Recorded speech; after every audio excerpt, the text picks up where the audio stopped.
Good morning, everyone, and welcome to Digital Africa. My name is Robin Raskin. I've been with you for the past 2 years, and unfortunately, this year I couldn't be there in person. So we're doing the next best thing, which is me talking to you from New York on this video.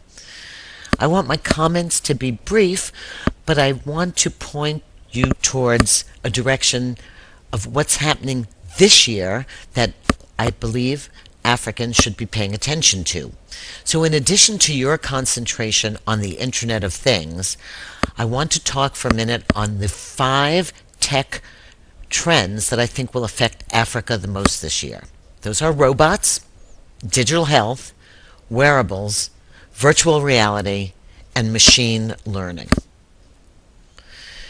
But first, let's put this in perspective. And I'm going to talk about the U.S. for a minute. Not too long ago, the U.S. was a 90% based agricultural society. And we made the shift to become a manufacturing society, where only about 2% of our country is now involved in the business of agriculture.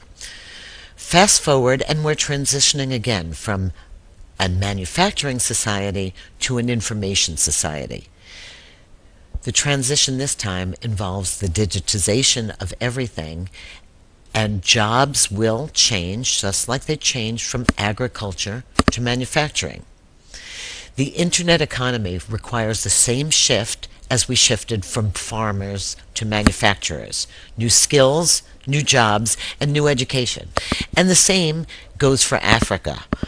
But in some ways, you have a very unique advantage. And I call it sort of skipping past jail. You can skip past the legacy that so many countries have. You've got a young population. You've got vast amounts of land and resources. You don't have all of the, I'll say, baggage, the connectivity baggage, the old phone lines that we have in this country that we've had to transcend. The hotbed of activity now is in your startup areas. Your virtual currency and digital currencies and payment schemes are moving very quickly, and you are migrating as a country from a dependence on oil and mining to an information economy. Again, one where you're just beginning to tap into the alternative energy capabilities of the country. So my overall message to you is, it's good for Africa right now. It's a really good time to skip the legacy that some other countries have, like the U.S., and to move right into a very full digital economy. And to do that, I think that what you're trying to do in these sessions is focus on your own identity. What is the African information economy identity about? You are an opportunity for the rest of the world to come and work on a global economy, and that should not be underestimated. So let's go on to our first topic, which is robots. What can robots do for us? Basically, think about them as computers walking around in anthropomorphic bodies, bodies that can move in a human way, and sensors that can sense and report on the outside world. So what can they do? They can do some of the dangerous jobs and the repetitive jobs that make up any country's workforce. It's also been shown that when a robot is put to work, the quality assurance, and whether they're building a motor or whether they're building some other part, the quality assurance is much higher. And then there are robots as companions that we're starting to see are really useful. So I'm going to look at 3 robot companions first. On your left, you see Budgie. Budgie is a helper for when you go to the market, when you have to carry heavy things. Budgie follows you around because you're wearing a GPS bracelet that's constantly signaling to Budgie to come along. You put things in the basket. In some cases, the basket will have the ability to scan prices and check you out, like in a supermarket. So Budgie becomes a companion, in particular for people who can't carry heavy loads. To the right of Budgie, you see Kawa Robot. Kawa Robot is a smart suitcase. It looks like a suitcase, but it's got a battery pack in it and a robot brain. And again, you wear a band so that the suitcase can track you. Whether you're traveling through airports or streets, your suitcase is self-propelling its way along. And finally, on the bottom corner, I have a cute little guy named Mabu. Mabu was designed to inform the elderly and be a companion to them, whether they've time to take a pill prescription, time to have a more nutritious lunch, time to talk about the weather, or time to talk to families. Mabu is there to help a person who may be physically isolated connect to the rest of the world and offer them the guidance that they need. So just 3 examples. You're going to see lots of these. The technology is really, really ripe this year. And you're going to see a lot of what I call general purpose robots, not built for any specific reason, become more productive too. We just saw this one in Asia. It's called SlamTech. SlamTech has the body of a general purpose robot. It can geolocate, it can move, but you can put different tops on it to do different things. So imagine I put the top on it that I want to do a LiDAR type autonomous movement, or I want it to become a telepresence robot, or I want it to scan something. Just 3 examples of one robot base with 3 tops, and I think we're going to see a lot of those used in business settings to avoid the expense of building a single purpose robot for each case. Robots, of course, are very, very closely tied to drones. Drones basically are robots that can fly in the air, often have cameras with them. And if you think about Africa and its readiness for drones, think about agriculture, how a drone can fly over the terrain and decide, is it getting the right amount of water? Is it getting the right amount of fertilizer? Is it producing to the maximum? In the military, we know that drones can go where people cannot go. We know that delivery to remote locations will be easier. You see Amazon today working on drone delivery, but drone delivery in a country like Africa with its massive land will be hugely helpful. And of course, because of the camera, drones are constantly collecting information. Robots and drones together are taking the world by storm. And probably the last thing that I'll say about robots is how important they are in education. They've captured kids' attention, and kids love programming robots. You see on the screen Dot and Dash. These are 2 robots from Wonder Play that teach kids programming by having them move robots around, playing games with them.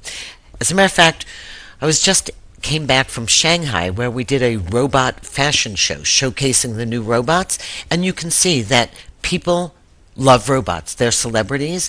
Kids love robots. So I encourage you to use inexpensive robots in any way you can to cultivate the next generation of kid programmers. Moving on to digital health.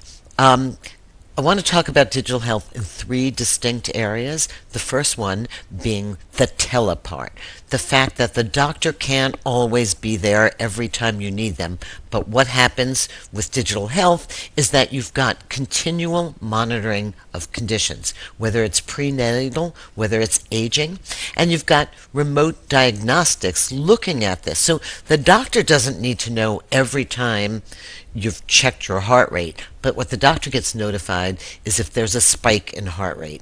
So it's going to be hugely helpful to have these remote sensing, especially a continent like Africa with your geographical spaciousness. You're also seeing, as evidenced by this photo, the world of shrinking digital monitoring. So banded size adhesive sensors that can track what you're doing make it really a whole different ballgame. The second thing digital health can do is track and take care of the safety issues. So if you have an older person at home, you can detect a fall. You can geolocate where they are constantly. You can check their proximity or turn on a device or the lights in their house as they're walking in. You're going to talk a lot about the Internet of Things at your sessions, so I'll leave it at that. But know that tracking and safety are hugely important, especially with our two populations of aging folks and kids. Monitoring the environment, it's the same principle. There are ways to look at what's healthy for us. What is our air pollution like today? What is our water like today? Is it safe to drink? What is in our food? Is it something that's going to hurt us? So we have mass spectrometers now that used to be hugely expensive devices used in science lab, shrinking down to pocket size to tell you what your food is comprised of. Whether you have food allergies, whether you're a healthy person just by breath detection. These are just a few things that are on the market now, and thanks to sensors and the cloud and the internet really making a big difference. Early detection, can't say enough about this, and retraining habits. So whether you're testing for glaucoma or macular degeneration, whether you're looking at a pregnant person during the course of their prenatal care, delivering tips based on the feedback that you get, whether you're rewarding kids by playing a game for brushing their teeth. These are the kinds of behaviors that we can start to change in our populations with digital health devices. Digital health totally tied in to wearables. We've talked about wearables over the years. We've talked about as devices shrink in size, as the miniaturization happens, and you wear them closer to your body, they are less obtrusive. You don't have to sit down at a laptop to do something. You are continually monitoring your activity. Closer to your body, the more able you are to treat it as a natural extension of your body and let it do the work for you. This whole idea of unseen but aware devices are going to be huge, and I'll switch from health to wearable payments for a minute. The forecast is for $500 billion worth of wearable payment made in by 2020. That means rings, that means glasses, that means clothing, it means your refrigerator buying your groceries for you. We're leading to the Internet of Things, where all things are digital and all things can not just interact with you, but with each other. So again, internet, sensors, the cloud, these components stay the same, the form factor changes. And I think the new industry that is really ripe this year, finally, is virtual and augmented reality. And that means a lot of news. New ways to create content and make movies, new ways to distribute those things, new channels, new ways to train and educate people, and new accessibility tools for anybody who needs help seeing, hearing this virtual world, and adding information and creating immersive experiences is huge. I like to think about this year as the year when a piece of cardboard changed the whole conversation. This is Google Cardboard. You just has two lenses in it. You slip your mobile device in it. You fold up the cardboard, and immediately you are transported to immersive worlds. Whether I'm putting myself in a refugee's shoes, whether I'm looking at the human body or a chemical molecule, I am understanding by being in it. And this costs about $1.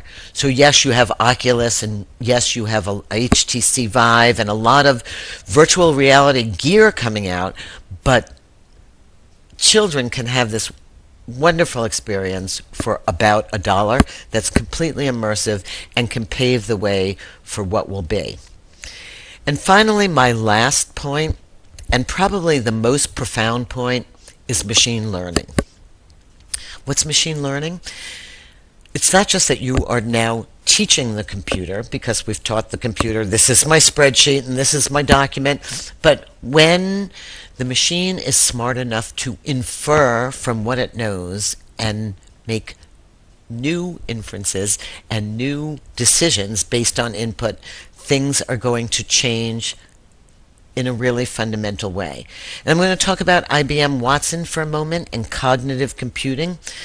So imagine we take all the medical information that's out there in the world and we feed it to Watson, like for breakfast. Now imagine that Watson can now start to make inferences. So when it says, gee, I've got a rash and my eyes hurt and I've got a fever, it can look through its database, put things together, and say, oh, this must be the disease. And the next time it sees that disease, it can create, it now knows and can identify that disease. So at that point, the systems are making some decisions based on the information that we have given it, building on information in their knowledge base, and things are going to get incredibly amazing and complicated. In every business of yours, we have data that sits there. It's not just digital health data, it's data about what you sell, what you do.